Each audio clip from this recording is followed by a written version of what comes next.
Welcome back to the Infinite Rabbit Hole. Tonight, new guy Jeff, I'm actually not new anymore. I have the great pleasure of being your guide through one of my favorite topics. A topic that's so big, so important, and with such huge impacts and implications that most people don't even know it exists. Tonight, we will be discussing a longtime favorite topic by many of you travelers, weather modification, part 2. But before I get into it, let's do the formal greeting of hosts.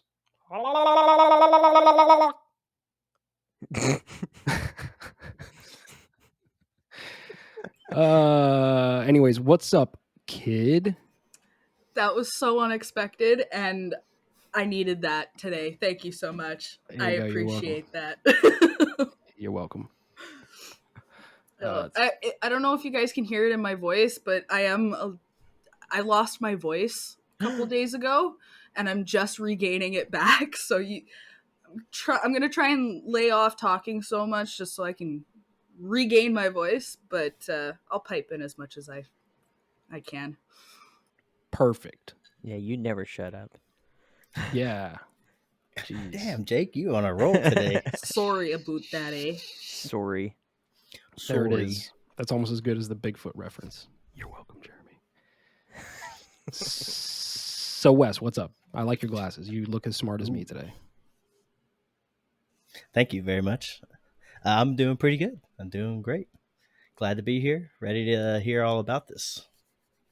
This is going to be your favorite. I specifically chose this because, well, I had 2 different ideas for this week, but I went with this one based on our conversation on the space is fake debate and your reaction when I said the famous word chemtrails. So I was just like, all right, this guy volunteered.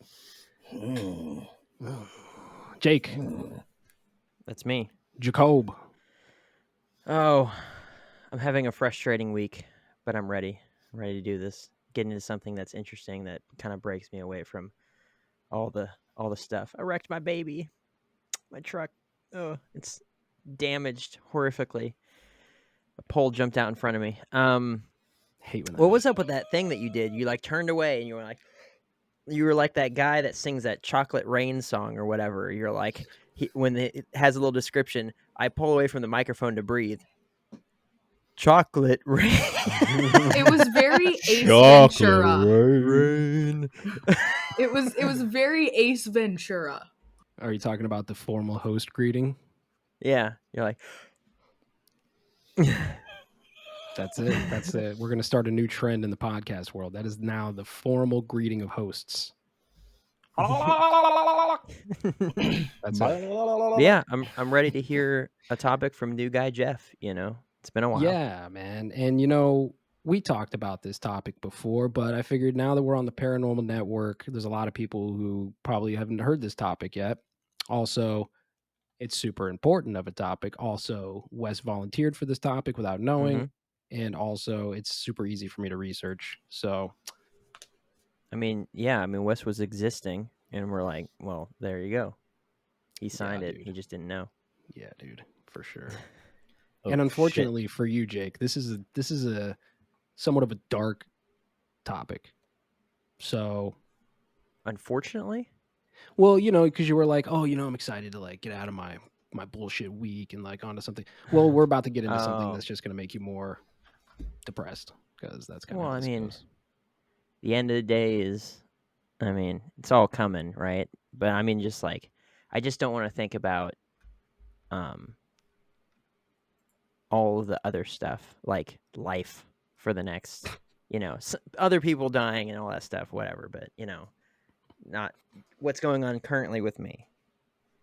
Incredibly acid rain, vaporizing our lungs, whatever, Let's give the audience what they want. They like this dark stuff. We can see by our statistics that the travelers are deeply disturbed.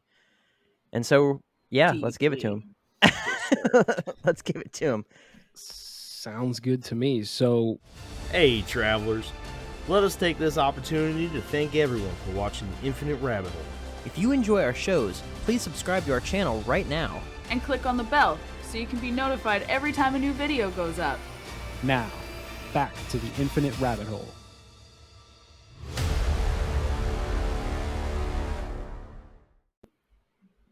Well, we'll just go, right? So, just to do like a quick recap for anyone who's listening, like, what are these people even talking about?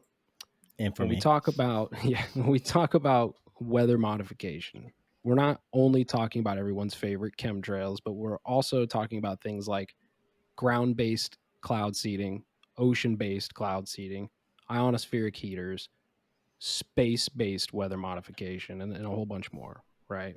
And in part one, we basically outlined like some of the history of the projects and showed that this kind of thing has been going on for like over 100 years. We talked about hurricane manipulation, cloud seeding, a few other programs that have been going on over the decades. But first, I want to kind of hit on chemtrails for a minute.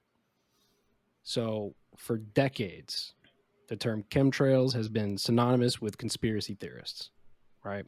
It's like lizard people, chemtrails, conspiracy theorists. That's all I got, right? But Science deniers, yeah. right, science. Yeah, dude. But yeah, dude. yeah, dude. But like, what are chemtrails? Like, what exactly are chemtrails, right? And it's really simple, actually. So a chemtrail is basically it's just chemicals being sprayed from an aircraft, right? The why in chemtrails, right? Like, why are they being used? Why are they being sprayed from aircraft? That's the thing that gets people caught up in like weird conspiracy theories, right? So everybody's heard things like, oh, it's a depopulation agenda. And maybe that's true on like some deep level. But I want to keep things, at least in part two, a little bit not as deep. I don't want to go that deep down the rabbit hole yet. So we're kind of try to keep it at like a level that's not super duper conspiratorial. So the chemtrails. Are there programs happening to manipulate the weather? The answer is 100% yes. So for anybody who might be skeptical right out the gate, you can actually go to like the National Oceanic and Atmospheric Administration's website, NOAA, and find like a long list of programs in the US. Programs ranging from snow augmentation, rain enhancement, hail augmentation, and a whole bunch more. And more than half of those programs listed on NOAA's website are programs using aircraft to spray different chemicals in the atmosphere to manipulate the weather. And that, by definition, is a chemtrail. Wes. So before we go too deep, I just kind of want to I want to get like a baseline from everybody real quick, just to kind of see what everybody thinks, where they're at, and all that stuff. So, Wes, I'm just going to start with you on this. Like, what is your thoughts on not just chemtrails, but weather manipulation, geoengineering, all that stuff? You're muted, Wes. What a nerd. What a nerd! Nerd. I'm of the mind that we have attempted and are or are attempting to manipulate the weather, for sure. I mean, we as the human race can't help ourselves but meddle in everything that we can, and this is just on a long list of things that can be meddled with. As for chemtrails specifically, I think that's all BS. I'll be straight out the gate with that. But just chemtrails, yeah, that's where I stand. Fair enough, and we'll get into that. Don't you worry, bud. I'm going to change your mind by the end of this episode. I'm Kid, ready. Kid, where you at with this so far?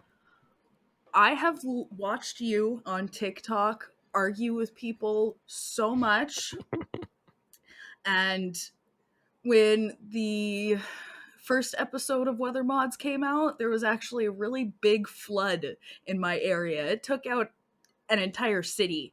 And I couldn't help but think there was some connection there somehow, because the chemtrails are real. And it is causing these things. Basically is where I'm at. They exist, they are happening, and yeah, that's that. I like it. And I also appreciate your live TikTok support That is one of my favorite things to do these days, is argue with meteorologists on TikTok. It is fun. It is so much fun watching you argue with people. So much fun. And people are very hard-headed, and it's quite entertaining. It is fun. Jake. Yeah, man. I mean, Jeremy likes to call you crazy and stuff. And I think that it's because a lot of your arguments, they sound too far out there, right?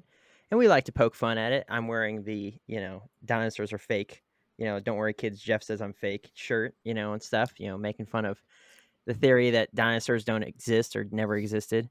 But some of the points you make, some of the arguments that you have, you come in with evidence, right? So we talk about UFOs or UAPs, whatever, and you come out with the patent for a like anti-gravity spacecraft that the United States has, and then the TR-3B and all kinds of stuff, right? You just back up this ridiculous claim or these ridiculous claims that you have with evidence. And we saw that in the first weather modification. I heavily encourage everybody, if especially those listening to us on the Paranormal Network, if you haven't listened to it yet, hop on to wherever you listen to podcasts, just the audio only version, and it's up in there. I think it's probably 20, 30 episodes back now, but it's really good stuff because Jeff makes this ridiculous claim and then he runs us through 2 hours of backing it up, right? And so I'm still on board with it, right? You showed us the patents on the backs of commercial airliners. You talked to us about, NOAA. You talked to us about other government plans of doing this, that, or the other with the sky, cloud seeding, all these sorts of things. So it doesn't, affect me whatsoever. And nowadays, post that episode, I'm rolling around and I look up into the sky and I see, the trails and all that stuff. And, I've seen people that have pointed out and said, steam caused by heat dissipates rather quickly, but yet these things will hang in the sky for an hour, couple hours, they just sit there. And it is weird. I'm not going to say that it's not, right? And so I'm not opposed to the idea. I do think that I am opposed to the idea that it might be like chemicals in a form of like trying to poison people and trying to like, give us all cancer or something like that. I don't think that that's necessarily the goal, but I'm still on board with the, idea of chemtrails, just not knowing, what the purpose is exactly, or rather if there's a nefarious purpose behind it, Fair enough. Yeah. I mean, depending on the day, I might agree with that to a certain extent. I think, and Wes said this on the space is fake debate, right? That, the government at large, right? They're just not organized enough to do shit. I mean, they can't even build a road without all kinds of issues. So how would they be doing some crazy vast conspiracy? So I'm with that on one hand, and then on the other hand, I have days where I'm like, no, dude, they're doing this shit on purpose to do whatever, depopulation, right? So I kind of bounce back and forth between the two.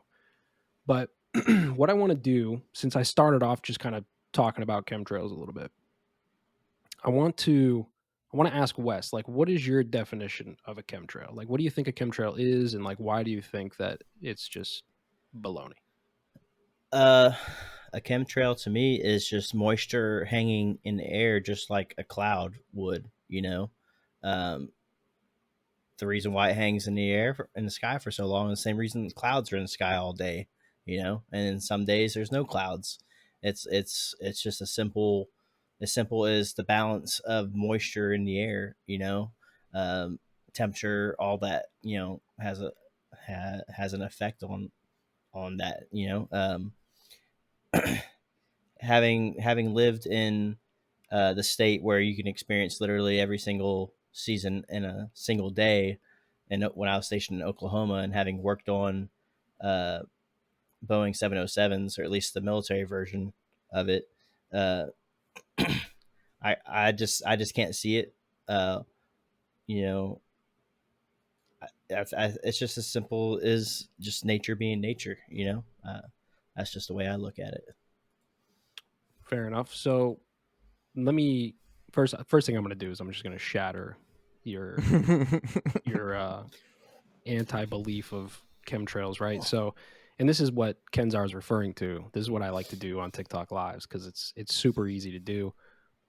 And I suggest anybody who's listening to this, if you're around your phone or your computer or something like that, like try to follow along and you can see what I'm talking about. But as I said before, if we go to the National Oceanic and Atmospheric Administration's website, right, NOAA.gov, there's a long, he's doing it right now. No, there's a long list, like I was saying, of programs, right? Not all of them are done with aircraft. A lot of them are done with ground-based technologies and things like that. But more than half of those programs listed on NOAA's website are aircraft that are retrofitted either with some sort of spraying devices, or the engines are retrofitted to burn the propellants that I showed in the patents on episode 1 of this series. So like, yeah, anybody should go back and listen to that so you can get a full understanding. But there are patents out there how they can change an aircraft's engine to burn fuel, and the fuel itself has been, let's just use the word, laced with different chemicals, right? Barium, strontium, aluminum, the list goes on. So the programs kind of go back and forth between having sprayers or having these engines that are burning this fuel. So again, my definition and most people's definition of a chemtrail is just that it's a trail behind an aircraft that is produced by chemicals being sprayed into the atmosphere. Now, not every single line that we see, these linear persistent cirrus clouds, as they're called now, not all of those are chemtrails, right? But some of them are, just based off of the reports that we can see on NOAA's website. So that's usually what I do. I'll lead somebody down that path. I'll be like, go to your computer, right? I had this meteorologist one time come on the TikTok live, and he was like, bro, you're full of shit. There's no such thing as chemtrails. You're out of your mind. And I was like, bro, go to your computer, right? Bring this guy to the computer and boom, show him the reports. He reads a couple of the reports and he's like, oh, well, maybe I just need to do more research. I'm like, yep. So chemtrails, definitely real, 100%. I don't know if you went to the NOAA's website just now, Wes. I did, but the thing is, I'm looking, and I'm trying to find this list of programs and whatever, and all I'm seeing is a list of different pages like weather, climate, ocean and coast, fisheries, satellites. I went to the magnifying glass and I typed in weather modification. The first thing that comes up is an article that says on NOAA's website, in the late 1940s and 50s, many deemed, quote, the deliberate or inadvertent alteration of atmospheric conditions by human activity, end quote, also known as weather modification, as a promising science of the future. Currently, the most common form of weather modification is cloud seeding, which increases rain or snow, usually for the purpose of increasing the local water supply. Weather modification can also have the goal of preventing damaging weather, such as hail or hurricanes, from occurring. And then there's a link to the NOAA library where there's a lot more articles of that type. It's nuts. So in the chat here for us on the Zencaster chat, I just put a link to the actual library with the reports in it. I think there's like 86 pages or 89 pages, and there's like 10, 15 reports on each page, and you can read through all of them if you would like. And yeah, you will see that they utilize aircraft to spray different chemicals. Now, again, I don't know what the full intention is. I go back and forth with it, right? So I'm not going to come right out and say, hey, this is strictly for depopulation. I don't think that's the case. It's definitely weather modification, right? Geoengineering, weather modification. They're different things, but they kind of do the same. They have the same outcomes. I would even say geoengineering is a better description of what they're actually doing, at least in my view of what are weather modification, what they're actually trying to do with it. Sure, yeah. They definitely coincide with each other, but they are two different things, at least as far as I'm understanding it. Yeah. You have different levels of it. But the overall goal is climate control, global warming mitigation, things like that. Like, so we've all heard it a million times, right? There's this whole narrative about, the climate is changing due to man-made whatever, global warming, right? Al Gore said we're all going to be underwater by 2014, the whole thing, right?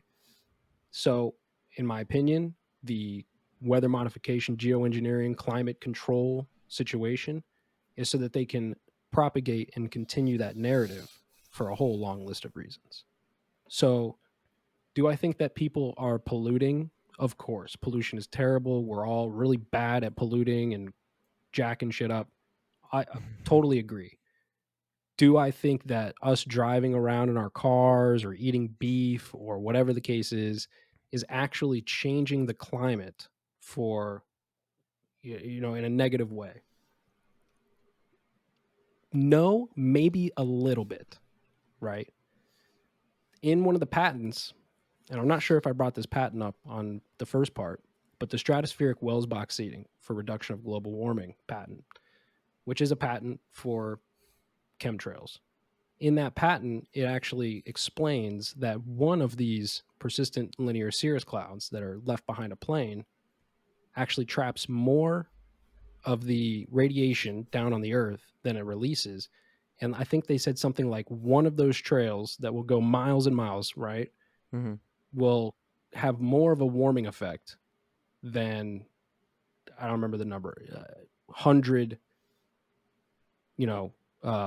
transatlantic flights or something. Like, it was ridiculous amount of excess global warming that was happening because of these trails. Because what happens is those clouds actually disperse and fan out, which not only blocks some of the sunlight from reaching, but it traps that radiation that's supposed to be permeating out into space from the Earth. So it creates more of a greenhouse effect. So why do they do it? If they say it's for the reduction of global warming, but it's actually creating more of a global warming effect, why is it done? So we can get to Mars. So the lizard people can breed. Yes. It's how the reptilians like it. Yeah, They so like they're it Hot warm. and sweaty. They definitely like it warm, that's for sure. 100%. Well, it's just like, I'm sure you can find really anybody in government who's promoting the global warming is going to kill us all idea. And within the last 5 years, even if they've been talking about it for 15 years, they've purchased a coastline estate. And it's just like, interesting thing to purchase, or excess house or, mansion on the coast or whatever. Interesting purchase to make if the ocean's going to rise and kill all of us, or something like that. It's just like, or they're like, oh my gosh, you need to get rid of your gas vehicle and get an electric vehicle that still destroys the earth and runs off of oil or coal in some cases, like, oh my gosh, that's so much better. But they have a private jet, right? And tons of vehicles and all kinds of stuff, right? It's hypocrisy, of course. It's fear-mongering. And it's just a way to control people, because really the data isn't there to say that we are actually experiencing global warming. Let's just say that the Earth is 1 billion years old, and we have recorded history of weather for the last 1,500 years, 2,000 years, whatever. Right? I'm just talking about like the oldest writings that we have where someone could have recorded like, oh, it was really hot this year or something like that, right? And that's it. That's all we have. And it's like, or you could take like ice samples and stuff like that. But at what point do you just say, well, honestly, we have no clue what the amount of carbon dioxide we're pumping into the atmosphere is actually doing? Like, if it's having any sort of effect, it's like, oh, California's in a drought. California's been in a drought for like 100 years. Like, who cares, right? It's like, I don't think that what we do has any basis on anything. And if it did, people that are promoting this sort of stuff would take a lot more care into it. They would take it more seriously than just saying it and then just going on about their day. Saying it to you and be like, oh, you need to do something, but I'm not going to. It's just like, it just doesn't make any sense. Why are they doing stuff like making clouds?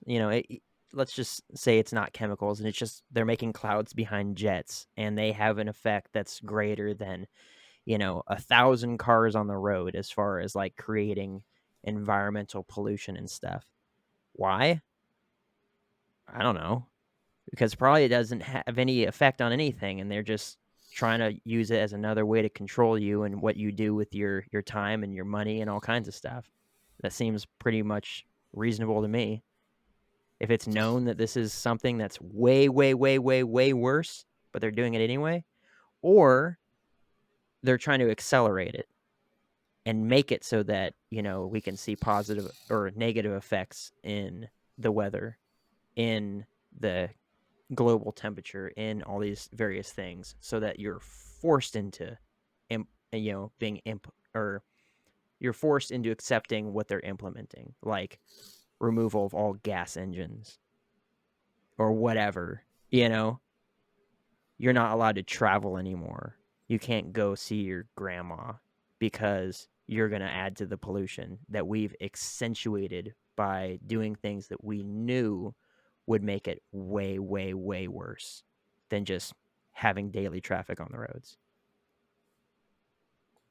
Wes isn't having it. I can't believe what I'm hearing. You got me fired up just here. I'm like literally Let's hear it, probably bro. Let's the hear it. exact opposite of the spectrum in my belief.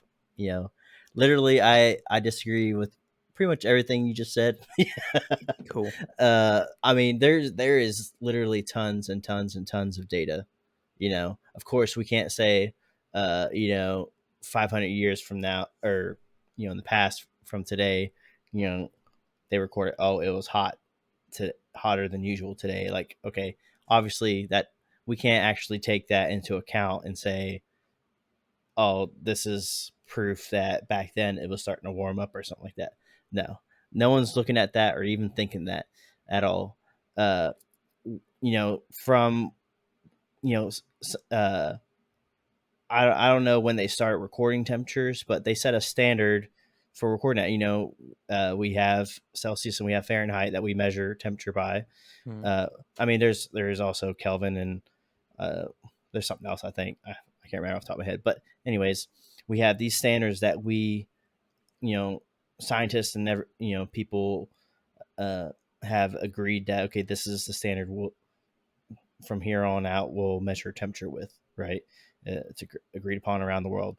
And since then, people being inquisitive about everything around them, have been recording the temperature. Not necessarily, in the beginning recording because, oh, one day maybe it'll be hotter or colder. It's just let's start recording it and see, just because maybe one day someone will care about this, and then maybe later on they're like, hey, maybe there's a pattern developing or something like that. To say that there's no proof is just kind of mind-boggling to me. But I'm sure Jeff could probably agree with me on this, at least since we're both from Florida. I've noticed when I was growing up, hurricane season, that's just part of life in Florida. Everyone knows about it. Hurricanes develop off the the west coast of Africa, come across the Atlantic, and hit Florida. It seemed like they are always just like, as soon as they come over this way, they're either hitting the Caribbean or whatever down south of us, or it's just hitting Florida straight on. And 9 times out of 10, it's hitting Central Florida. I would say, that's, as a kid, I remember that happening every year, multiple hurricanes, typically every season. And, up until high school, even, I remember, I want to say it was, I graduated 06. It was either 05 or 06. We had 3 hurricanes come back to back to back and hit Central Florida, and they like crushed the area I was in. And we had all kinds of damage and whatnot. I nearly had a 300-year-old oak tree follow me because the ground was so saturated with water that the root ball and everything just like went whoop, and tree fell right in front of me. And if I would have been anywhere near it, freaking, I wouldn't be here. But that stuck with me. And then I move away. I joined the Navy and whatnot, but I still keep track of things happening back home. And hurricanes, I mean, even the later years of high school, hurricanes were starting to swing south, or miss the southern tip of Florida, going into the Gulf, and then hit the Gulf side of Florida and whatnot, or they're swinging up and hitting northern Florida or even Georgia, And for me, that was something that I noticed and has been stuck in my mind ever since then. And one of your other points, thinking that everything that we do in this world has no effect on anything. That's why people think polluting is okay. It doesn't matter. It's just one wrapper or one cup, whatever the hell you're one piece of trash. People think, oh, it's not going to matter. It'll fucking what's the word? I brain fart so hard right now. Decompose. Yeah, it'll decompose or whatever, or the earth will reclaim it. A lot of that takes years and years and years for the things that are biodegradable and whatnot. Plastic and stuff like that, that's going to be around for hundreds of years at a minimum. And all the CO2 and whatnot we're pumping into the atmosphere, there's no way in my mind that that's not affecting the atmosphere and or causing global warming / climate change. I know in the very beginning, it was touted as global warming. That was Al Gore's thing. Jeff was saying, we're all going to be underwater by 2014. I remember everyone saying Florida's going to be underwater, and that was just something everyone joked about in Florida. That was just Nevada beachfront we were like property. Yeah. yeah. We were just like, oh, whatever, who gives a shit? It's not going to happen. But it's been getting hotter and hotter, and every year there's record temperatures. Texas is getting record temperatures, and I know here it's been getting hot as hell. It was like 95 degrees, but because of the humidity, it was in the upper 80s, 80% range. It was feels like 103. It's just, it sucks. And things have 100% been getting hotter, and I feel like from a kid, it seems like it gets colder later and later in the year now. These are just things that without really any purpose to try to remember, it just stick out in my mind as a pattern. And I don't even have to have someone come tell me, oh, did you know that this is happening? There's climate change happening, or global warming, or whatever. I'm already in my mind thinking, hey, I think this is probably happening. I'm pretty sure this is happening. Yeah. Well, yeah, no, for sure, and I get that, but I think one of the things is, yes, the climate is changing, right? So I want to be very clear, right? I'm not a climate change denier, as they're labeled, right?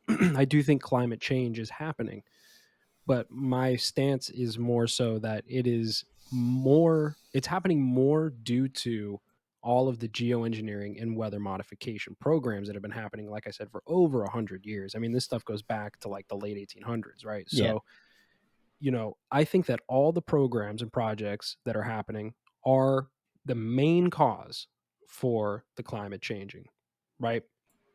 And even today, a lot of the top scientists and billionaires who are like investing in all types of programs, even they say that the programs that they are doing and funding are changing the climate. Now, they'll argue that it's changing it for the better, but they are changing the climate, right? So my whole thing is how much of it getting warmer and warmer, and we all recognize that, and the winter starting later, and all these things. How much of that is because of those programs, and how much of that is because you and I are driving around in a car, right, or whatever? So that's kind of like where the difference is. Now, as far as pollution goes, again, pollution's terrible. Plastics are fucking things up, right? Clean the oceans. I'm all about it, 100%, right? I'm the guy who goes fishing, and I end up picking up more trash than I do catching fish, you know? So I'm with you there. But let's talk about the hurricanes for a second. Okay. I did talk about this on the first part a little bit, but for the people who didn't listen to that or on the Paranormal Network, I'm going to give you guys a little taste of that. So, Ooh, give me a taste. I'm giving you a taste. So, in 1947, October 13th, 1947, okay, long time ago, the first hurricane cloud seeding experiment was done. It's called Project Cirrus. And what they did was they flew an aircraft into the eye wall of a hurricane off the coast of Jacksonville, Florida. Okay. Their intention was to try to divert the hurricane away from the coast. Okay. The exact opposite happened. They flew this plane into the eye wall of this hurricane, dispersed, I don't remember, maybe Jake remembers the exact number. It was like 100 pounds of dry ice. Not a lot. Yeah, something like that. Right, into the eye wall of this hurricane. It super cooled the inner eye wall of this hurricane on the side that they sprayed, which immediately made the hurricane take a hard 90-degree turn, and it slammed, I believe, into South Carolina, and it caused billions of dollars worth of damage. Pretty sure like a few people died. Big deal. Okay. 1947, they figured out that they can steer a hurricane. Now it went the other direction, right? First time doing the experiment, they should have sprayed the other side of the eye wall, but no, they sprayed this side and it went this way. So why is it that, like you said, here in Florida, we had 1 year with 3 hurricanes that totally jacked shit up? Katrina in Louisiana, right? Jack shit up. Hurricane Irma just a few years ago here in Florida, jack shit up. Happens all the time. Billions of dollars worth of damage. You know, funding from the federal government for disaster relief, all these things. Okay. Private industry making billions of dollars off of disasters. Oh yeah, I was there for doing hurricane relief for Maria after it hit the Virgin Islands. We were on deployment and we stopped. We just left Virginia. We went down and we were going to go past Puerto Rico and the Virgin Islands, and then Hurricane Maria just ripped through there. And then I think it was Irma right afterwards ripped through there too. And so we were there, and you should have seen the relief effort that was going on and the amount of money that was being funneled into there in the form of supplies and stuff that then ended up being put in a warehouse and never utilized. Yeah, it was crazy how much money there is around hurricane relief and storm assistance and stuff. Yes, billions of dollars. Crazy. So this is the point, right? So if they know right now how to steer hurricanes, okay, with 100 pounds of dry ice in a plane, why do hurricanes hit in populated areas where it causes billions of dollars worth of damage? The other thing is that on the side of the money for that sort of stuff, I have people that I have worked with that did hurricane relief for Katrina, that were in charge of going door to door and taking people's firearms and various other things to keep people from hurting themselves or protecting themselves from looters and stuff. There was a huge control effort that went through this whole thing. So not only is there money to be made, but it seems also that you can just press people under your thumb of whatever whim you have at the time, do things that are completely unconstitutional against the state constitution, against the federal constitution. You can do whatever you want to people when they are needing assistance and relief in the name of disaster. So I agree with Jeff that, if there's an ability to change things or steer them back out into the ocean or whatever it is, it seems weird that they're not doing it. But then if you think past it and you look at, what's to be gained by letting a superstorm slam into an entire state or half of an entire state, and, how much money there is to be made by it, and what you can do when, emergencies are put in place. when a governor of a state or whatever calls it a emergency or a disaster. It's So really interesting. that's kind of my thought on global warming as a whole, actually. How is it that I am the cause of all this damage, that you and I are the cause of all this damage, when the government has the capabilities to steer these like we can't be the sole cause of that damage. I don't think that us as regular citizens are the main cause of all this global warming and whatnot, when we have proof that the government can use 100 pounds of dry ice to steer this that way. Why aren't okay, now we're using chemtrails to try and stop the global warming, but you're like, it's just making it worse. In school, I remember in like 7th, 8th, 9th grade, they really were pushing global warming, and then all of a sudden gone. It's not a thing anymore. Last time between probably 2008 and 2020, the only time I heard about global warming was in 2020. Well, it didn't help. I don't think that we're the cause. I think the government has a lot to do with it, and because they have all these capabilities to do other things. So I can play that game. Wes was first. Wes had his hand up first. Oh yeah. All right. So, sorry. He's getting creepy. He's got something to say. Anyways, God damn it. So I'm with Kenzar. So when the government says that it's us and that we should try to like eat less meat, drive less, or use public transportation to lower emissions, I do believe that's all horseshit. It's not the regular, whoever, Joe Schmo, working his blue collar job 9 to 5 that is causing the majority of the carbon emissions into the atmosphere. Without a doubt, I believe it's just industries, all these companies, factories, pumping out these things that are just meant to last a year before they break, and then they want you to buy the next thing. It's Planned obsolescence. it's just industry as a whole. it's all about the profit, and that's where I was trying to get to. Is everybody's just we don't care about global warming. We don't care about the weather. But if we can use this to manipulate people to give us their guns, why not do it, right? Well, it's all about profit. Their goal is they want us to consume as much as possible and charge us the most that they possibly can with it.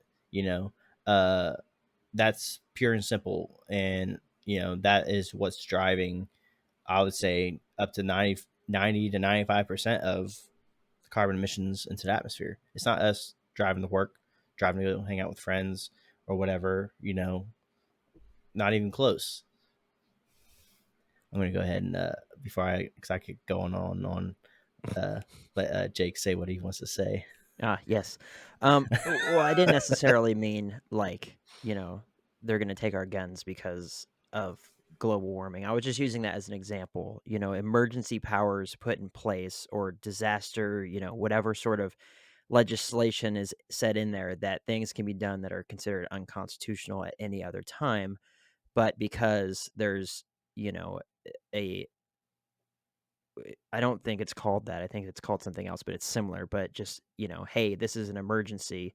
Thus, somehow the governors of each state or whatever, the president suddenly has this like unlimited power they can impose on people. And if you consider climate change to be a, disastrous emergency, then,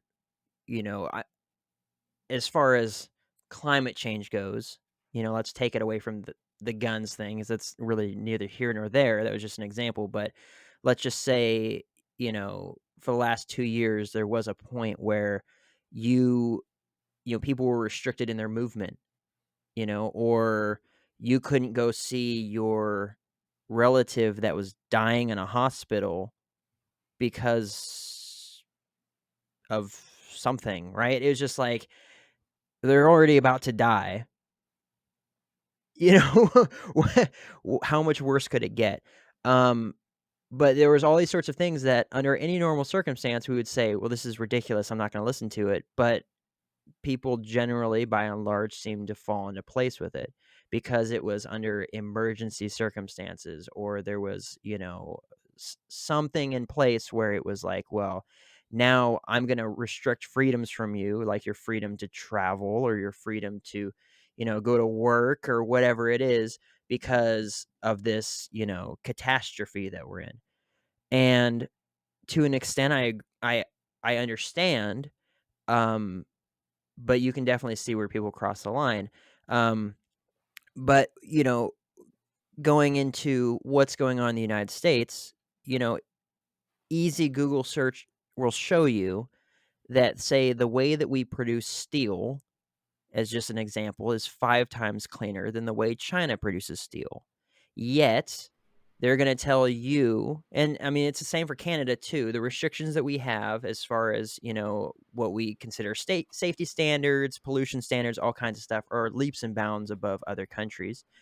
But they're going to tell you in Canada, Kenzar, and us in the United States that, my governor in California is going to tell me that by 2035, there will be no gasoline engines being sold anywhere. And we will all be driving electric vehicles. We'll have electric lawnmowers. We can't have gas generators anymore. But we aren't the problem. It's other people that are the problem, other countries. But there's no pressure on them to change anything. They're not saying we're going to stop all trade with you until you fix these issues and get on our level and our standards. Instead, they're going after the people that aren't the problem and saying, we're going to drastically change your lifestyles because of X, Y, and Z, versus actually going after the people that are the cause of that. It's like someone's running around punching people in the face, but they're going to chop off your hands because that's going to somehow solve the problem, right? So it's like that. And so I don't think necessarily that our global, I don't believe human beings are a parasite, but I don't believe for I don't disagree that our goings on around the world don't have an effect on the earth, right? And we can see that because I just looked it up. There is a trash island between California and Hawaii that is 2 times the size of Texas. Mhm. It gets bigger and bigger and bigger and bigger and bigger every single year. It used to be, the last time I great looked it up, I garbage think it patch. was like the size of Texas, and now it's twice the size of Texas. And you can look at that 2 ways. You can say, one, if you're a normal human being, you can say, well, that's awful. We should do something about that. But then what do you do about that? Right? It's plastic. It's bottles, various things. It's those little, rings that you get around 6 packs of soda that people just huck in the ocean. Turtle They don't care about the stranglers. turtles, right? It's all kinds of stuff. It's like, well, what are we going to do about that? How are we possibly going to get on top of something that's that big? And then on the other side, you could say, well, if they're worried about overpopulation and stuff, we're creating a new landmass. So, I mean, we could just, let that thing grow into its own island and then move people over there. Go live on the trash island. But, it's obvious, right? We have an effect. The practices we have in place have an effect. I want to say that we're probably doing really well when it comes to recycling and things like that, now that it's kind of gotten out there that, hey, it's good to recycle, right? If nothing else, maybe creating plastic versus recycling plastic is cheaper, or is more expensive, right? Don't get me started on recycling, which bro. actually We'll have isn't a the whole case. It's episode actually about more that. expensive to recycle things than it is to create them. But anyway, but whatever the thing is, I think that we're better at that. But then again, we have, whenever plastic was invented, I think during World War I ish time frame, to say 20 years ago, we have that entire time frame of people that just didn't care. If you ask your grandparents, if they're still alive, you ask your grandparents, like, hey, how did you guys dispose of your trash? My grandparents were like, oh yeah, we'd go find a hole in the ground or a ditch and we just throw all of our garbage in it. They just didn't care. And so we have, hundreds and hundreds of years of that, right, to contend with. So how are we going to get on top of it? Well, fortunately, metal breaks down over time. You know, ask anyone who's trying to restore an old car that's older than 70 years, and they're just rust bucket POSs, right? They're just almost reclaimed back to the earth. But then you have, you know, styrofoams, plastics, all kinds of stuff that are just, you know, they'll probably be around for forever, right? There's no data to show, but you can see something that's 50 years old and say, well, how much is it deteriorated? Okay, well, it's probably going to be around for the next 20,000 years if we're still here, you know? So, yeah, I agree. We are doing damage to the earth, or have done damage to the earth.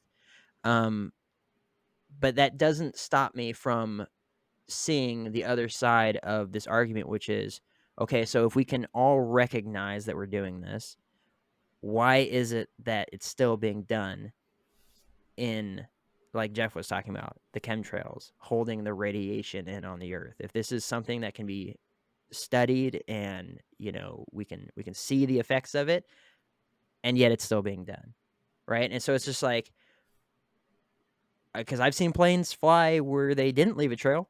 Like, I don't know what the difference is. Maybe it's the altitude or something like that, right? But it's just like, okay, well then fly at a lower altitude or a higher altitude. Well, I mean, I get it. You got to land at some point. well, but I mean, flying higher also allows them to fly further using less gas. You know, there's sure, a lot of different reasons.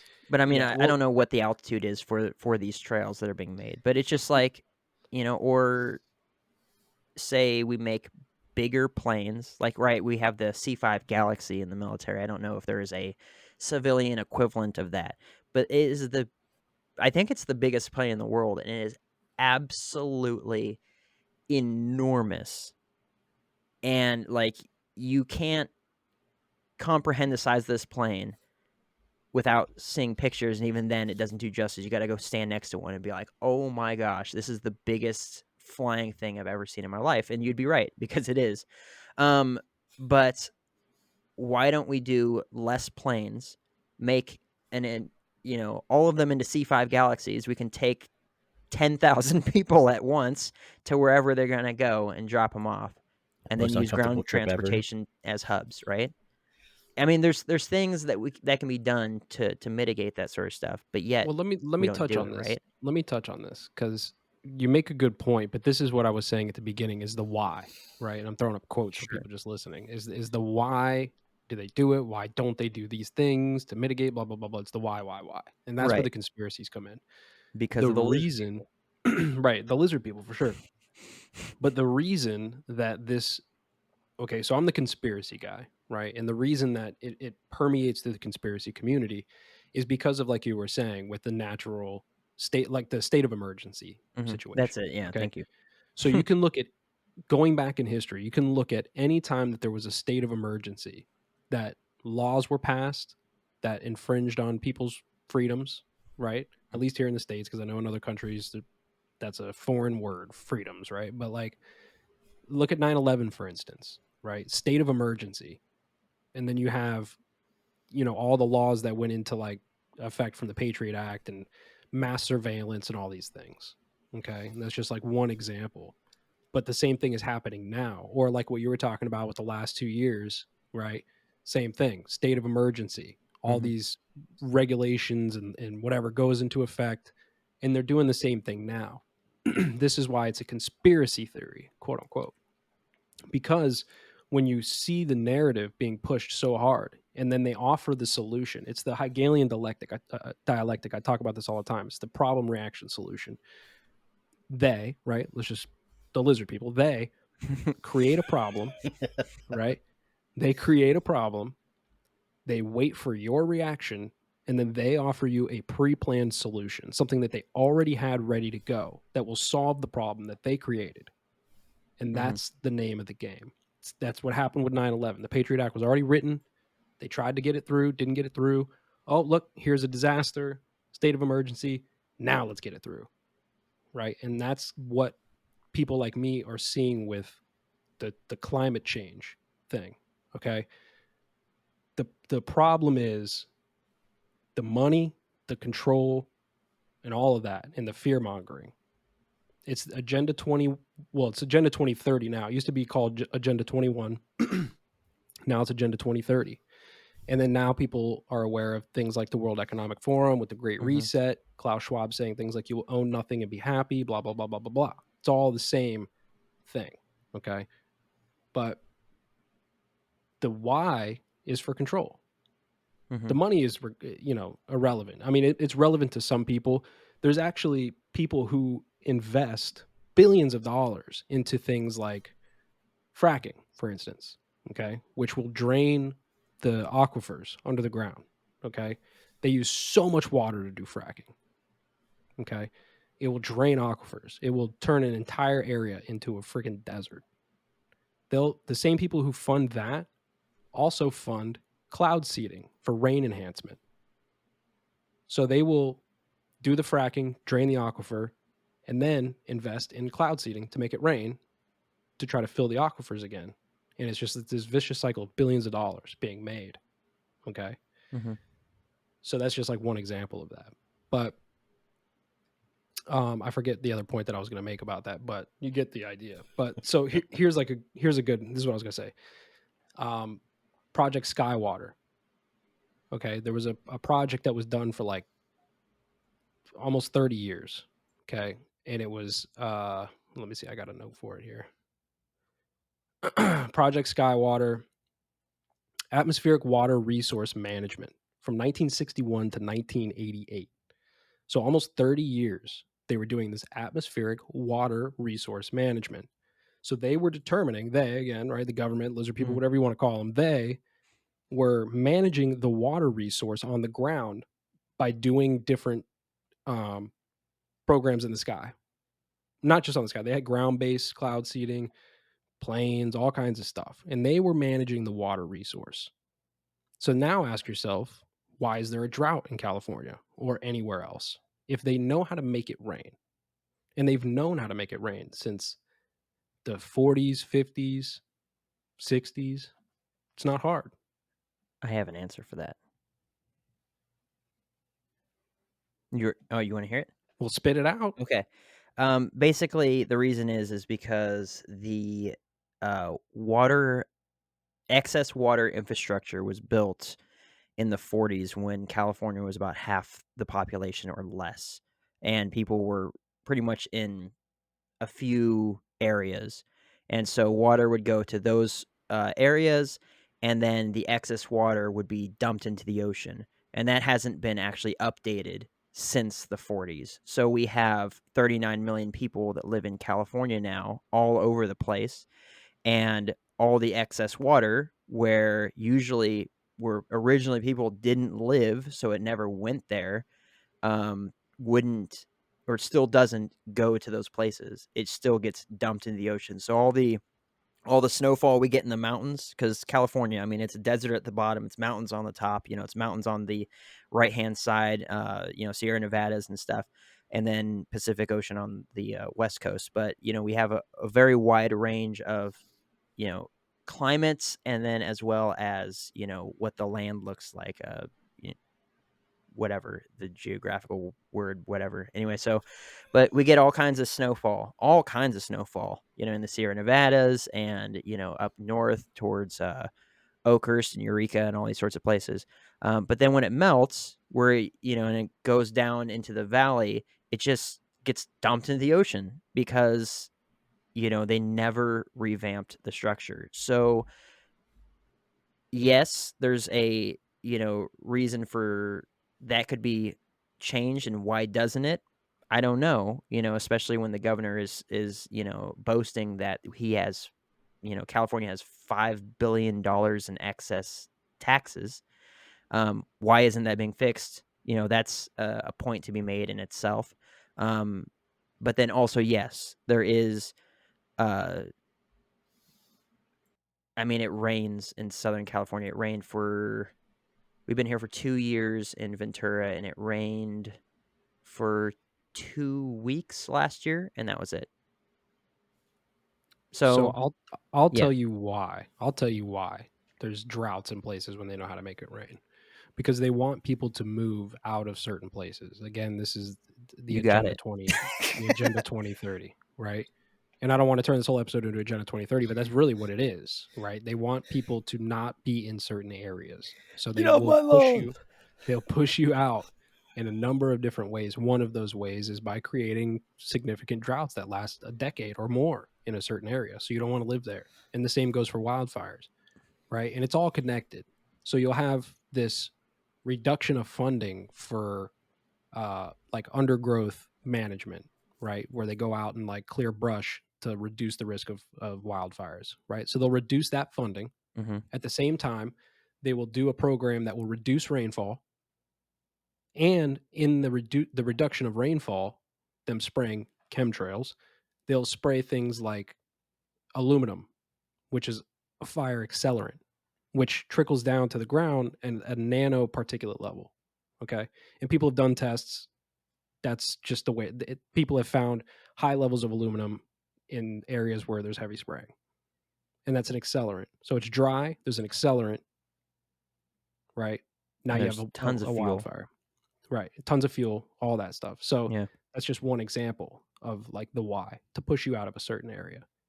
Okay. But like China, for instance, right? So China, there's a bunch of articles, anybody can look it up, but China's making all kinds of weather control systems. One of them's double the size of France. Okay. Just between all of the different, ground-based and all this, double the size of France. There's an article, China needs more water, so it's building a rain-making network 3 times the size of Spain, right? So they're dedicating huge swaths of land to create more rain to get more water. So it's definitely possible. It's definitely doable. Just recently, a lot of people listening to this might be aware that Dubai made it rain, right? They had like this whole thing. Just, like making it rain? They were firing like electrical pulses into the atmosphere. Bills, y'all. That was creating rain in Dubai. Okay. So yeah, there should be no droughts. Ferraris in Dubai. All right. There should be no droughts. There should be no hurricanes hitting because we can steer those. Okay. There should be no wildfires because we can make it rain. Like all these things go in together. So yeah, the why is definitely like we were talking about. It's all control. Like Israel and desalinating the water. Right. There's so much coastline. This is the why. So money. I'm just going to read off a few patents. Okay, there's a long list of patents, but I'm just going to read a few. All right, and I'm going to give you the years of when they were made. 1891 patent, method for producing rainfall. Okay. 1934 patent, airplane spray equipment. Okay. Let's see. 1949, aerial discharge device. 1950, method of crystal formation and precipitation. 1951, process for controlling weather. All right, and the list goes on and on. There's hundreds and hundreds and hundreds. I could literally just scroll down here and stop and just put my mouse somewhere. Oh, look at that. I just happened to stop on 1991 stratospheric Wells box seating for reduction of global warming. So, well, okay, anyone can file a patent. Sure. You pay that office whatever fee, you got your patent. Just because you have a patent doesn't mean that anyone ever did anything with it. I would even go as far as to say that a majority of what's in the patent office is just shit that's just sitting there. No one has any intention of trying to use for anything. But I mean, that's not necessarily concrete proof, No, I understand and I agree, but let's just use the stratospheric Wells box seating because that's the one that I landed on. I just clicked on it. So this patent was developed by Hughes Aircraft Company and it was given to Raytheon. All right, now we're all familiar with Raytheon, right? Mm-hmm. Lockheed Martin, Raytheon. Yeah. They have like the biggest contracts in the world for military and all kinds of stuff. All right, it's a lifelong patent. There's no expiration on the patent. Raytheon holds that patent. Okay, and you can look in certain places, right? NASA owns a lot of these patents. So I live right next to NASA. I'm literally 8 miles or some shit from NASA. Right? And I see... I'm watching them, bro. That's what I'm here for. I'm going to keep an eye on this motherfucker. Dude, Fuck I yeah. see so much spraying in my area. So much spraying in my area. Okay. But like, let's. In Florida, that can have so many meanings. I just gotta say. You're not They're like wrong. spraying for mosquitoes down the street. He's like, the dang chemtrails. You're not wrong, dude. But That's here's the like, worst, getting stuck behind those. Oh my god. Ugh. here's some of the things in the stratospheric Wells box seating that Raytheon holds. Aluminum oxide is sprayed. Thorium oxide is sprayed. Okay, refractory materials. So any types of thin metallic or anything that's refractory, right? Let's see, barium.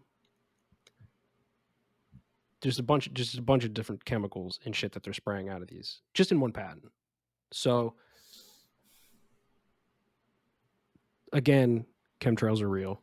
That's what that is. It's literally a chemtrail. Okay, I just want to go ahead and clarify my point at the very beginning when I was talking about chemtrails being bullshit. I'm not saying. Here we go. I'm not saying. This is me just Backpedal away. clarifying. No. This ain't no backpedaling. This is me clarifying my stance. Okay. When I say the chemtrails people say that are in the sky that are just there for all day long, it has to be chemicals or whatever causing that. I'm saying that's bullshit. I've already said that I do believe that they're experimenting with weather modification, in whatever form that may be, and one of those forms is obviously going to be spraying chemicals out of an aircraft. I mean, if I had to take a guess, how they're doing that, the most obvious or most logically sensible way of doing that is spraying a chemical out of an aircraft flying in the sky. I mean, that's where all the weather's happening.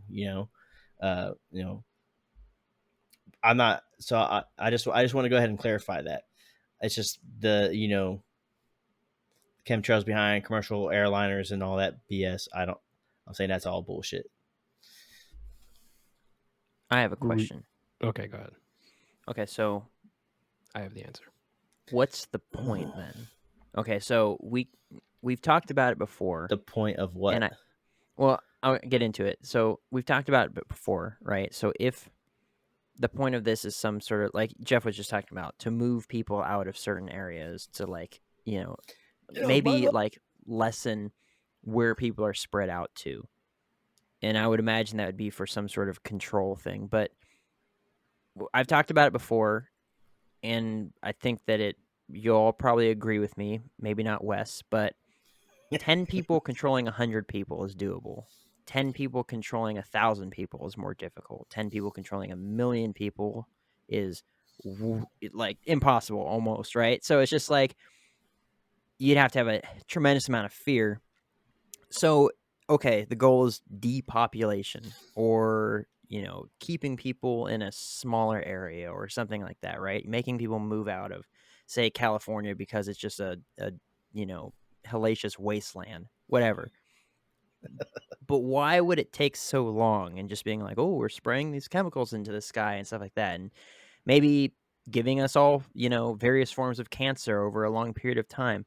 Like, so much more stuff can be done so much more quickly, and we've seen it throughout history of just a government deciding, hey, everyone with brown hair, sorry, you gotta go, or something like that, right? Pick your standard and just deciding, we're going to eliminate you people, and the rest of you are going to live, but you're going to live in impoverished conditions. You're not going to own anything, and you're going to be happy about it because you're going to be alive, and that's pretty much it, right?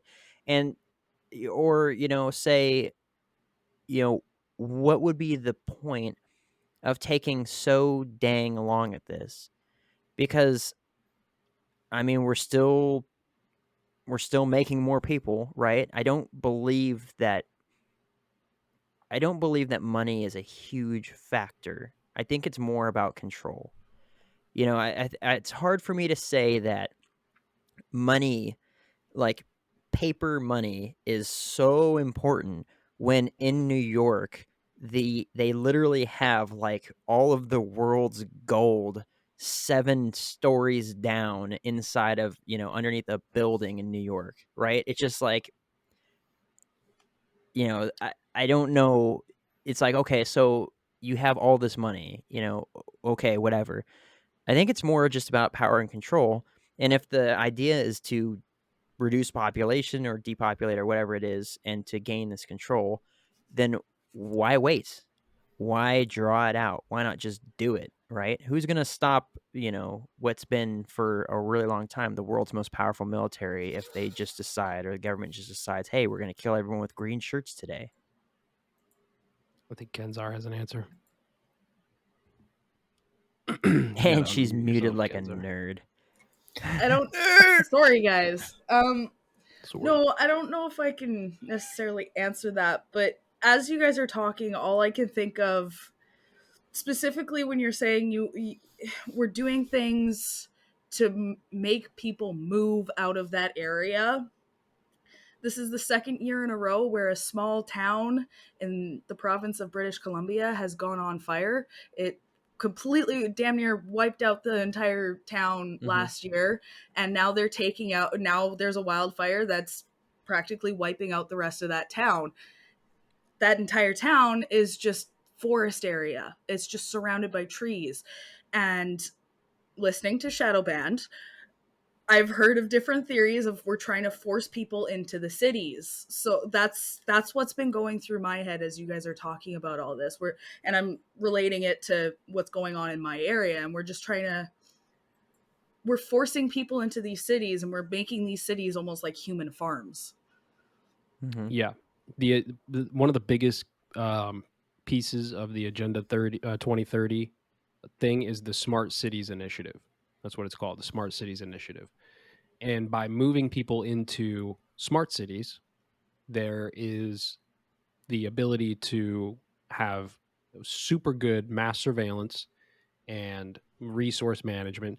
On paper, it sounds like a good idea for the most part. Okay, everybody lives in these smart cities. We can reduce emissions. Your footprint, your carbon footprint's going to be smaller.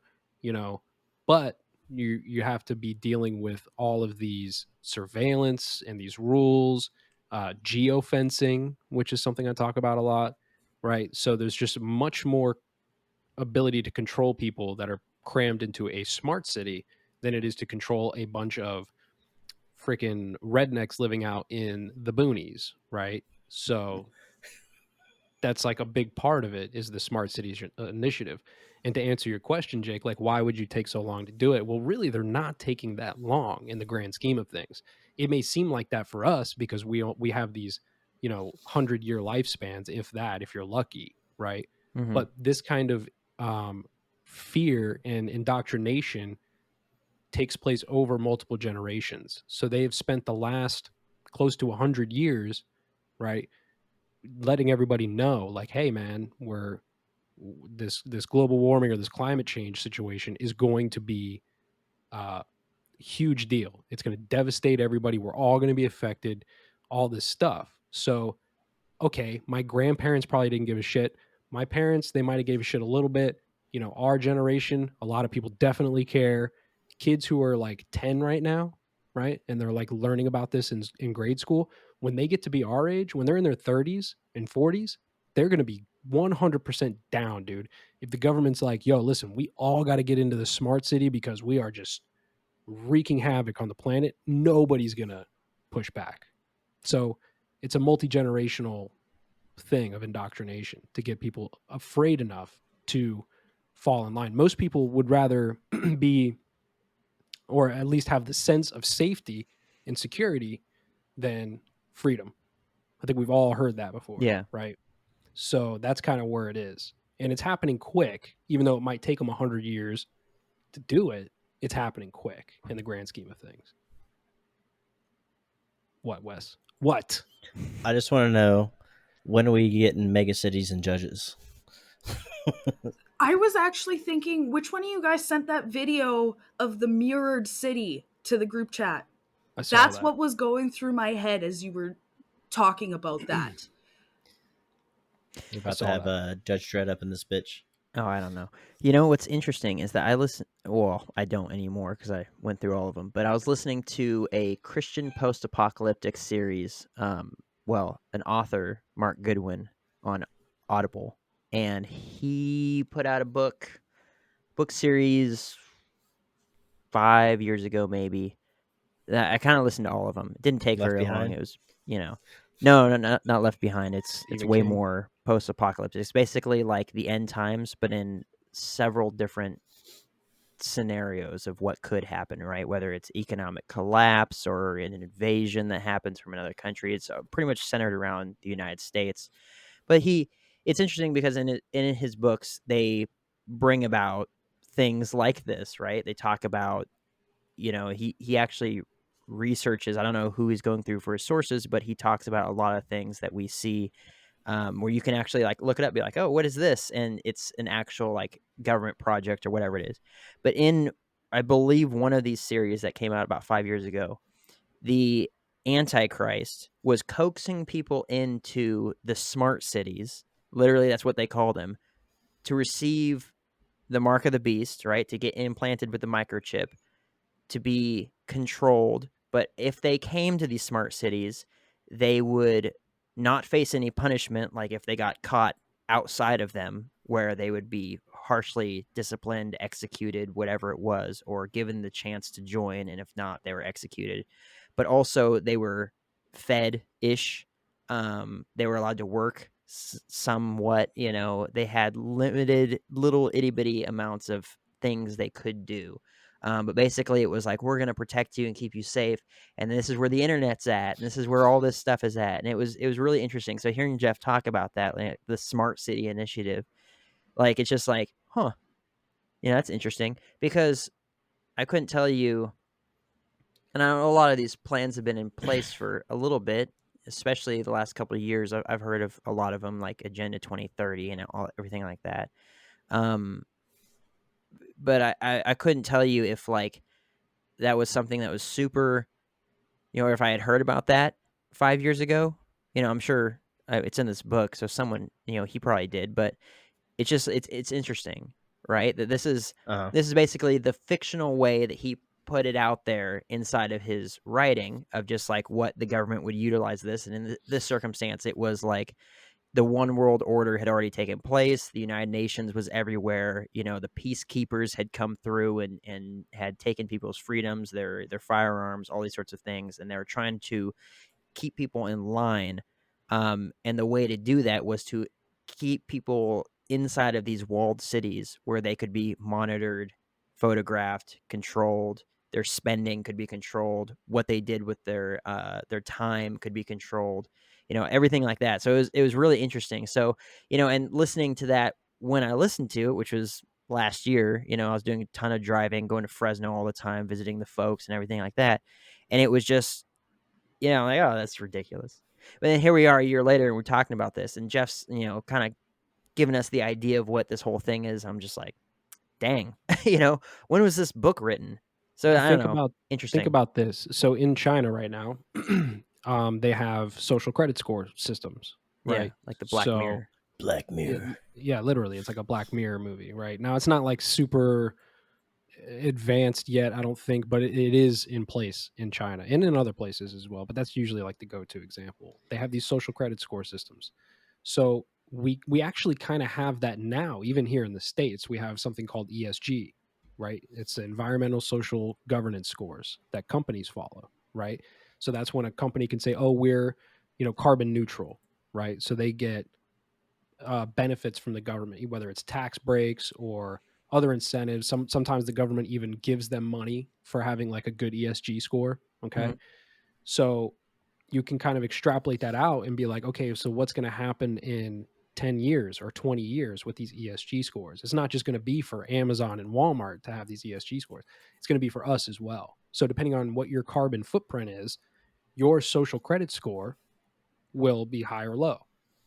Okay, now they're not going to call it a social credit score probably, because that's a very red flag term for a lot of people who are awake to this kind of thing, but it will be a form of that happens. In doing that, you won't be able to go and, let's say, buy the things you want to buy because your ESG, social credit score, whatever, is too low. So you need to calm down, Jake. All right. You had one too many steaks. Okay.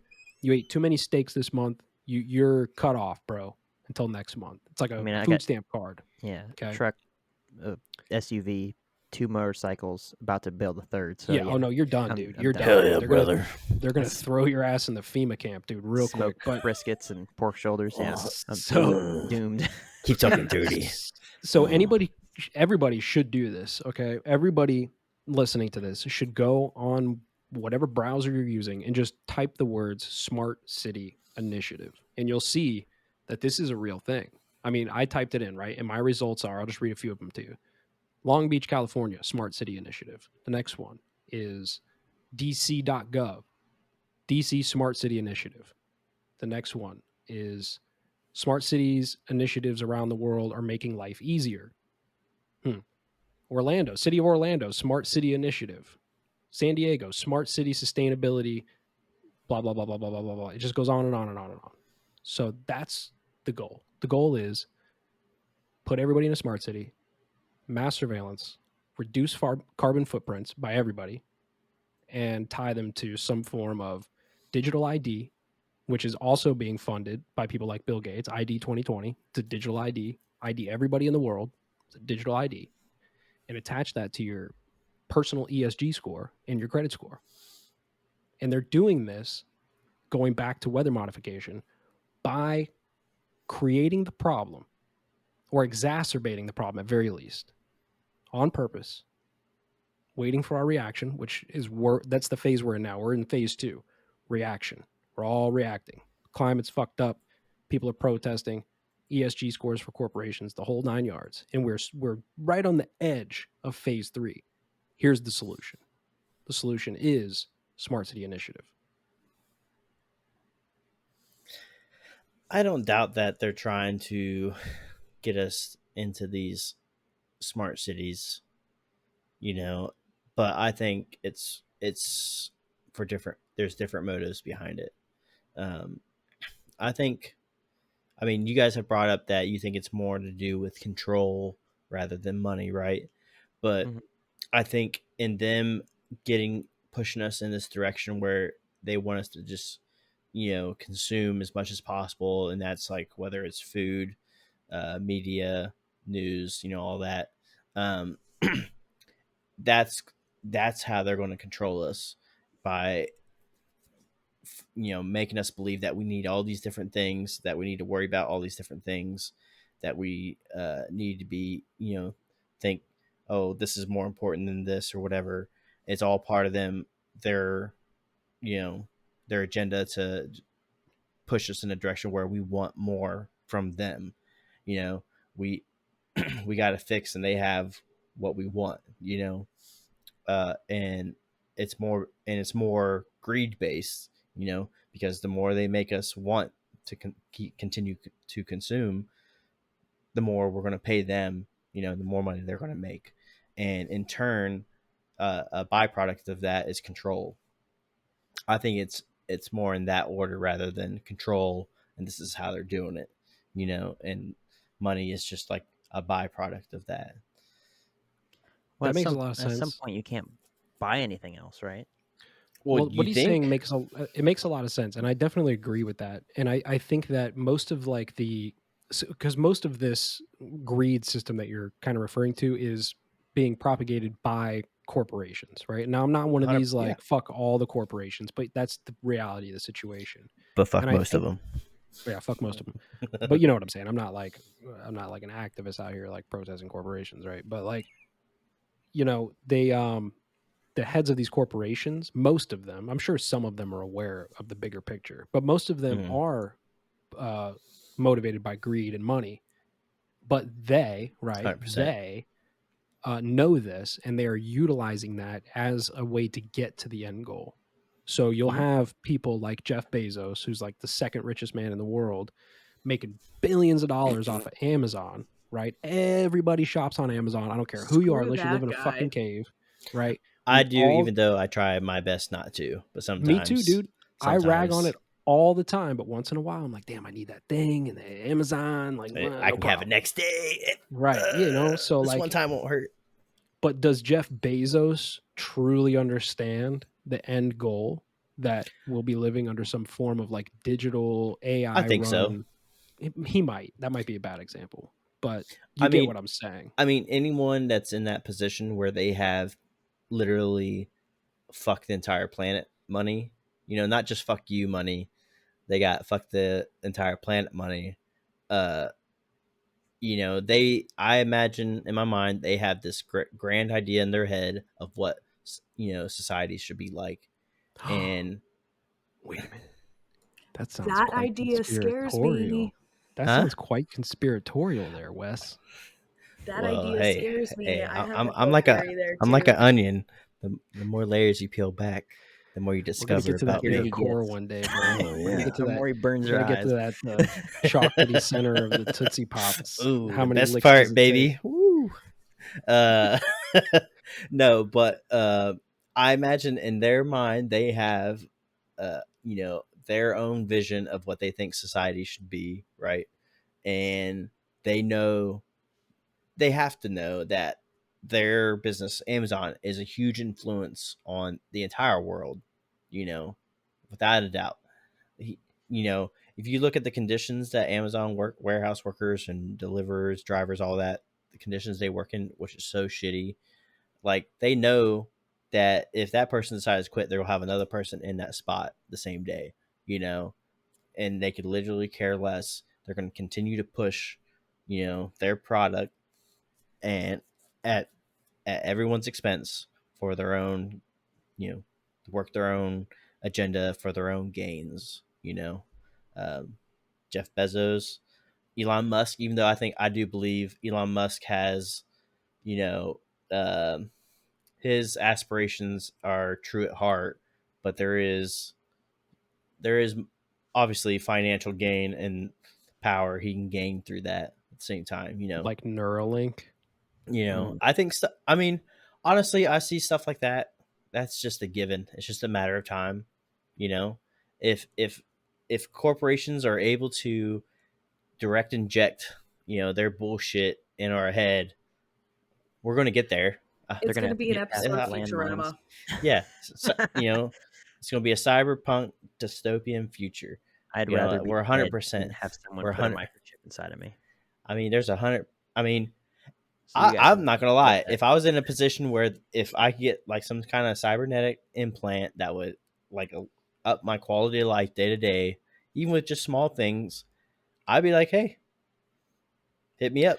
Like, See, Well, that's how I'm they down. get you. That's It's how they all get you. That's how connected. they get you with everything, right? And you know, of course, yeah. Let's just use Neuralink for an example. Like the first iterations of it, yeah, of course, it's gonna be great, man. Help people who have, you know, physical disabilities and all kinds of things, and it will enhance their lives so that they can live more normally. Great, I'm all about it, dude. No problem. But what happens when we get to like version 15, version 20 of Neuralink, where now people are getting it just so they're connected? Gonna be the You next know, iPhone. you know what I'm saying? Like Yeah. there's I don't know, and it goes like that for all the things, right? So, you know, once we live You in can these get your smart cities, debit card in your hand now. people do it. Yeah, it's already a thing. Like, what the fuck? It's I already don't know a if thing. I'd go that far. Maybe, I don't know.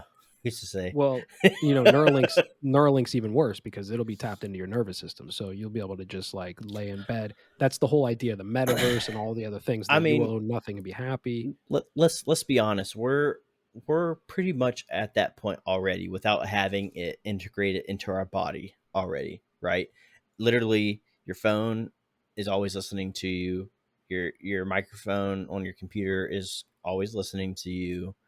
It doesn't matter where you're at. It doesn't matter who you are, what country you're in. It doesn't matter. Something somewhere is always listening, and the thing is, this also reinforces my belief that it's more about money and wanting people to consume more, rather than it just being a form of control. I think control is just the byproduct. Is that you could be like, there's times where I'm talking with the wife, and we're like, oh, you know what, we should maybe get one of these things for our dog, like a new dog bed, a certain type of dog bed or whatever. Then all of a sudden, that ad is popping up on our phone, on Facebook, on Google, whatever, recommended, you name it, whatever you're using, doesn't even matter. Honestly, it's freaking everywhere. You're going to have ads targeted directly at you, about these products. And you'll see 10 different ones from different companies or whatever. That's what reinforces my belief that it's more about the greed side of it, the money, and how these people and corporations can get more of it. Well, I agree. I agree with you. I just think that there's another goal behind that goal. I think I think we're like in a beta test in a sense right now, right? Mhm. That we're testing out all the listening devices and the watching devices so that we can market and the billionaires can make more billions. And now they're on board too because they're just worried about their profits, right? Boom, boom, boom. Everything's great. Couple decades of that. And then they're going to be like, okay, wait, we're going to use this technology to make sure that you're not farting, right? Because of the CO2. Damn. You know what I mean? I'd Like be shit out of luck. that's the end goal, right? And again, the weather modification ties back to that because that will be the crisis, right? There always has to be an invisible enemy, right? Whether it's A bad communism, terrorism, viruses, the climate, there's like an invisible enemy that nobody can really do anything about, but everybody's scared, so we just give in. We can sell you the thing that'll help you deal with it better. That too, Jeff, do you talk about Project Veritas at all on Shadowband? We mention it from time to time, Because I mean, but I can't remember where they're from, but there was a journalist that they leaked. They got on video talking about the pandemic, and he said after the hype dies down from the pandemic, the next thing we're going to do is we're going to focus on climate change as the next emergency. They said that like last year. And here we are talking about climate change like it's the earth is going to catch on fire today, right? And it's just like 12 I years to told the you, world ends. Yeah. They pushed it back in the Well- mid to late 2000s and then it disappeared and all of a sudden it's a big thing again. And I think that everything's connected. As far as you know how many times I've heard the conversation about what superpower you would have if you could, or special ability, or like superhuman strength, or all these sorts of things in my lifetime, but like especially in the last like 5 years. And that's because what's the most popular, one of the most popular franchises in the world right now, and that's Marvel, right? All these superheroes running around doing their own thing. And the idea of like, oh, you could get bionic legs that you could run faster than anyone else or whatever it is, right? I think that it's all conditioning to get people to be more acceptant, for it to be more of an acceptable idea of like getting something implanted into you that maybe you can be connected. You won't need your phone anymore because it'll be in your head, right? Or something like that.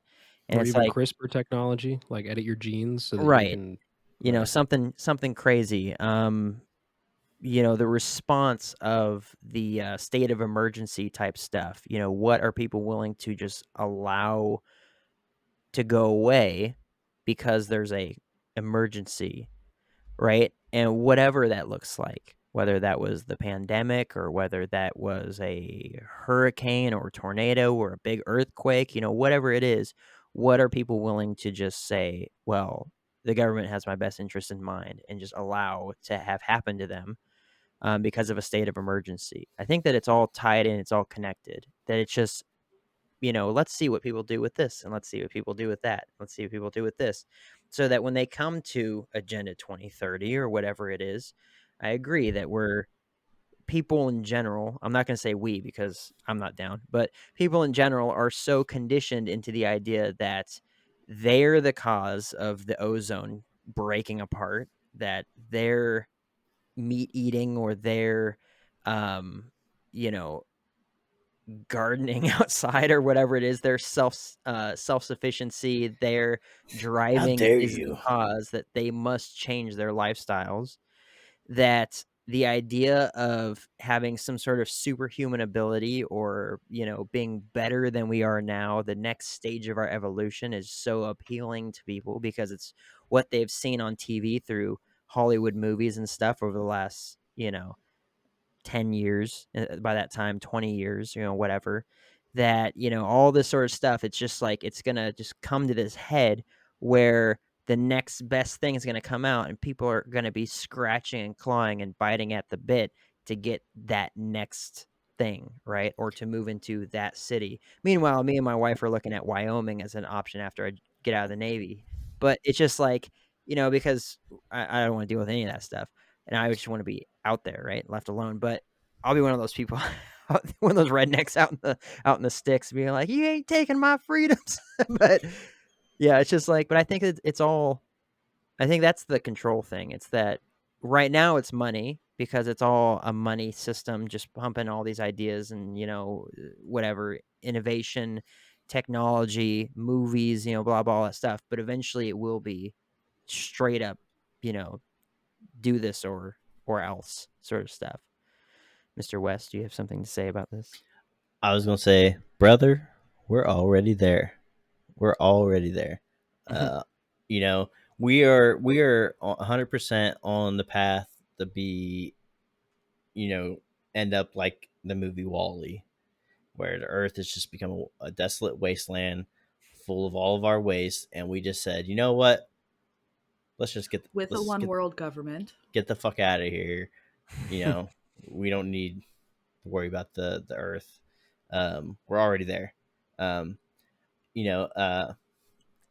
other day, I had some YouTube recommendations for that movie, Idiocracy, and I remember watching that movie I remember watching that movie back in like the first couple of years I was in the Navy. I ended up seeing it, and I watched it once, and I've hated it ever since. I've never wanted to watch it again because I was like, we're already heading in that direction, and ever since then, every year I see us getting closer and closer, and we're almost there right now. That movie like hit the nail on the head so accurately. It's just like the Simpsons time travel shit. We're there. We're already there. It's just mind blowing, and I hate, like, it was a great movie, I'll admit, but like I just hate it because it's so true. I don't want to live in that world.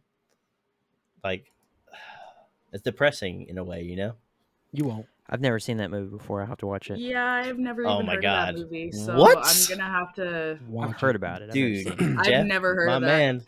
Nope. love I that wanted movie. to say though. Go ahead. I was Welcome just to gonna say, Costco. I watch love it, you. but it's gonna be depressing because Oh. you're literally. Most things I are mean, nowadays. when you see President Camacho, you're gonna be like, "Holy shit, this really is happening!" Oh boy. Oh boy.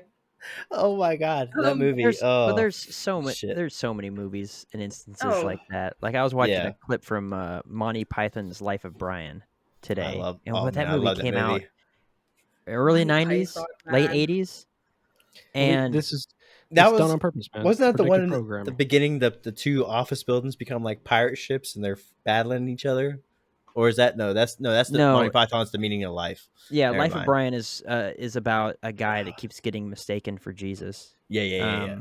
But the whole Stan saying that he wants to be called Loretta now, and that was like that's like a 30-year-old movie, and it's crazy. Yeah. And like all the Man. arguments are the exact same, and I was just like, Monty Python's so good. but it's just like, but we see that all the time, right? And so that's why I think that it's all connected. Whether it's for the good or for the bad or whatever the situation is, I think that it's all connected and it's all just kind of going. You were 100%. saying though it's all about the control. I don't think it's necessarily. It is about the control, but it's not. They've created a trust with us. We trust them. I cannot tell you how many people I know that sit there and go, I hate the government, screw those guys, everything they do for us is bad, but then go ahead and put on the mask, for example. You're just complying with that control, right? And they've created a trust with us, and despite the fact that we all stand here and say we don't trust them, we trust them. Well, what are you supposed to do? I mean, they made collecting rainwater to be illegal. You can't even get away from it without facing some sort of a crime and getting thrown in jail for not obeying the system. Well, we They could go gave- down a deep They gave us rabbit no hole with choice that. on the trust. We have to. They created the trust by a means of force. We were forced to trust them In because most they put in places- all these laws Wow. and whatnot, right? In most places, you can't even put an addition onto your own home that you might own flat out without being fined. And if you don't pay the fine, you'll go to jail. Like, you literally can't do anything. Like, there's literally a million things I could say about this particular subject. Oh my god, I'm sure. Mhm. I'm sure What we does it all have to do with could. chemtrails? Yeah. And why are there modifications? I mean, I think maybe we could say this for another episode because I was going to say earlier, we're definitely going down, literally, I'm sorry to say it, but going down an infinite rabbit hole right now. We're gonna where lead it's right into one thing Bigfoot. has led. Jeremy's going to wish he was here for it, but Yep. Yeah, this could be a 12-hour episode. Oh my just God, off of easy. the trail that we're Easy. going on. But again, just to get back to the weather modification, because I know we're coming up to the time here. So like that's the whole point. And I've said this already like 8 times on this episode. You exacerbate and or create the problem, which would be climate change, so that you can utilize that problem to instate new laws, new regulations, new control, right? All the stuff in between, the money, yes, of course. The pollution's terrible, yes, of course. But there is like an agenda happening, and this weather modification is a big part of what we're going to see next in the control mechanism that's happening. So, and we can even play the word game, man. I mean, like, and I say this all the time, dude, like the television, the tell-I-vision, right? The programming, it is literally programming you. The word emergency, It is. emergent C, emerging control, right? It's like they use the emergency, right, as an excuse. I'm not gonna lie, I didn't see that coming. I It like sounds that. ridiculous. I'm using that. It sounds ridiculous, dude, but like there is something to the power of words and like the word magic that I call it, right? That they use these words that we speak all the time, and we have no idea what like underlying message is being spoken that we don't even understand, right? Now, the emergency thing that I just made that up, but like That was smooth as hell. I'm not gonna I lie. was Thank trying you. to figure it out. I was like, that doesn't. No, that make was really sense. good, actually. You're I was welcome. like, "Where's this like going?" that, And I was like, You're welcome. I But did yeah, no, really like that. It's all connected. But anyways, so I feel like we're at the end. I could go on for freaking. I didn't even get to like half the shit that I was going to talk about because we just kind of like. I don't think that you had. "Stay tuned for part 3." This is the way Jeff seems to do these sorts of things. Is he'll say 5 things, 5 sentences that are crazy off the wall, and just start this divisive like. He's going to sit back and hear us argue amongst each other. Then we get 2 hours into it, and he's like, yeah, what do you guys think about that episode? And it's like, well, I want to punch Wes in the face, but other than that, and he's just like, yeah, I'm pretty good at this. This is how his TikTok lives go too. He literally, Oh my god! there's one guy who Literally. keeps going and he just watches for those comments and just keeps commenting and always just all he has to do is say no and everybody goes off on Jeff. His notes that he's looking at right now are 5 bullet points, and he's like, I'm going to say the first 3 right off the bat. It's going to piss him off and Oh, freak him shit. out. And then once the conversation starts dying, I'm going to throw in there, Oh my god! oh, but then the warm So temperatures are accurate. great for reptiles, and then it's just going to ramp back up again. And then That's he's exactly like, what anyway, Julius! and That's then how he's I going to do call us my all crazy presentations. and I just literally gaslight the bullet point it situation. out. I bullet point Dude. and then I put a link Dude. to something and I'm like, here's the bullet point, here's the resource. Spot And on, Jake. Yeah. That's it.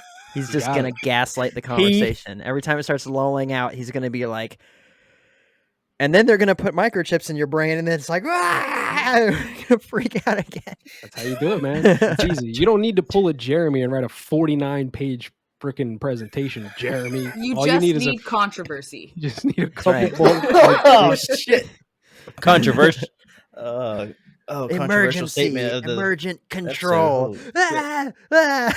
Watching Well, us listen, freak Oh. out. the next time I do a weather modification episode, because there really is things that I didn't even bring up, and I don't want to just be here On forever. I got shit Tuesday? to do. Stay But tuned for part 3.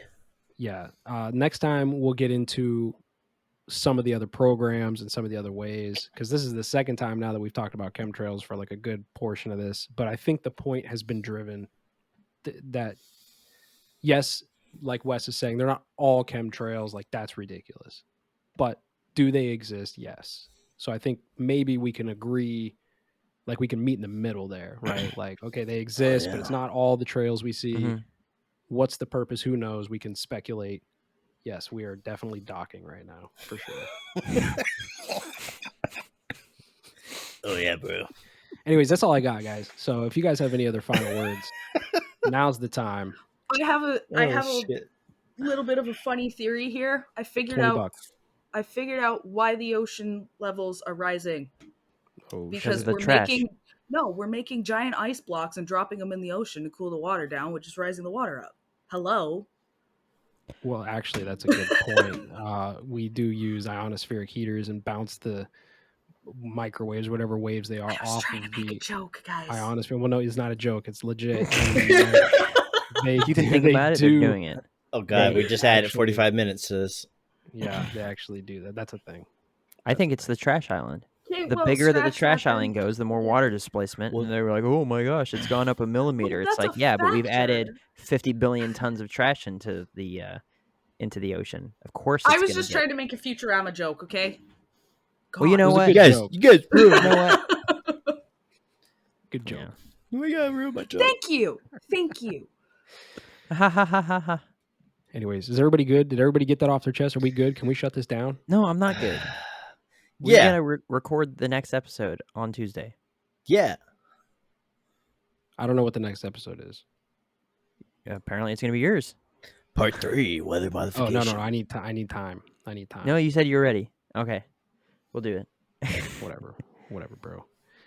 Get a guest Anyways, on that knows fuck a it, lot we'll about do it this so we can live. scream at him. We'll do- yeah, live studio audience. Yeah, no, Live That's it. studio Listen, audience. we're done here. We're done here, people. Okay, watch the sky. Stop breathing in the chemtrails. Okay, Good luck, don't though. move into the How you smart supposed city. to Yeah, do good luck. that? I don't know, dude. That's when not Jeff my was Like I just problem. said, like, good luck. and that's when Jeff's like, and if you need something to stop breathing these chemtrails, I sell masks on my store, and he's part of the No. Get system. your infinite rabbit hole mask today. You can No, actually, but I do yeah. sell silver lined clothing for Yeah, all he of does. your 5G protective needs. So, Oh my god, get the welcome. fuck out of here. oh, He okay. does. So now we know what the next one's going to be. This guy's about to get wrecked with 5G. Oh All right. my You god. just volunteered again, Wes. I already know what I'm researching. As soon as I hang up this call, I'm Man, Wes, researching you it. just keep setting yourself up for these things. Hey, you know what? Let's do it. I mean, He's this. for it. I think this That's was what a he's great here for. episode. Yeah, I'm here. I'm here. Alrighty. That's cool. This has been another episode of the Infinite Rabbit Hole. Thank you so much for joining us. If you haven't already, please follow us on Facebook on our group. It has the Infinite Rabbit Hole label, but it's black, and it's just Infinite Rabbit Hole. If you go on infiniterabbithole.com, you can find all of our social medias. You can find the links to our merch shop. Thank you so much, Jeff, for coming in here and gaslighting us for 2 hours. Literally. Welcome. It's been a blast. Not certain what the next episode of the Infinite Rabbit Hole is going to be, but we look forward to seeing you at the path of it. Whatever it may be, we hope we don't disappoint, and we're going to all have the same amount of fun as usual as we get berated by Jeff. But anyway, this has been another episode of the Infinite Rabbit Hole. Bye. Bye. Bye. Bah.